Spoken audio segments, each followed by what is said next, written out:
One by one, the bodies of passengers who died in the crash are being placed in bags and lined up in a field. The Boeing 737 came down just after 6 a.m. local time in Iran on Wednesday. Your loss is indescribable. This is a heartbreaking tragedy. 3, 2, 1. Yes, they will have an overwhelming mandate from this election to get Brexit done. More than 47 years after this country first joined the EU project, Britain is breaking away. World leaders are behaving like children. So it falls on us to be the adults in the room. This little sign is a simple but shocking demonstration of the impact of global warming. The melting of the glacier can't be halted, but it can be slowed.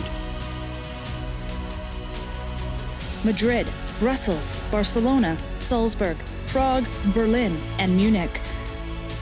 Activists and demonstrators say that it's time to remove these symbols of black oppression.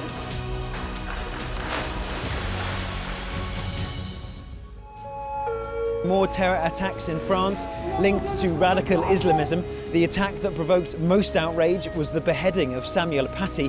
Following the murder, President Macron delivered a lively speech. We will continue this fight for liberty and for reason, of which you are now the symbol. Because we owe it to you, we owe it to ourselves.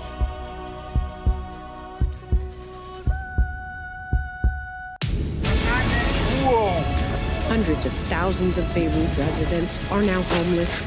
Damage costs are estimated at more than $5 billion. A shooting spree in Vienna have European lawmakers worried. Among the victims was the Austrian-Chinese owner of this Asian restaurant. The France-Turkey relationship has already deteriorated over Libya, Syria and the conflict in Nagorno-Karabakh. Protesters back on the streets of Minsk. More anger at last month's disputed presidential election. Aid workers say the fire was deliberately started by camp residents. They called for freedom and shouted no new camp. The deadly earthquake left hundreds in Turkey's Izmir province homeless, as more than 24 buildings were either completely destroyed or seriously damaged. This is an historic moment. It is a balanced deal, and it is the right and responsible thing to do for both sides. And for the first time since 1973, we will be an independent coastal state with full control of our waters. To quote the Prime Minister, 2021 is going to be better.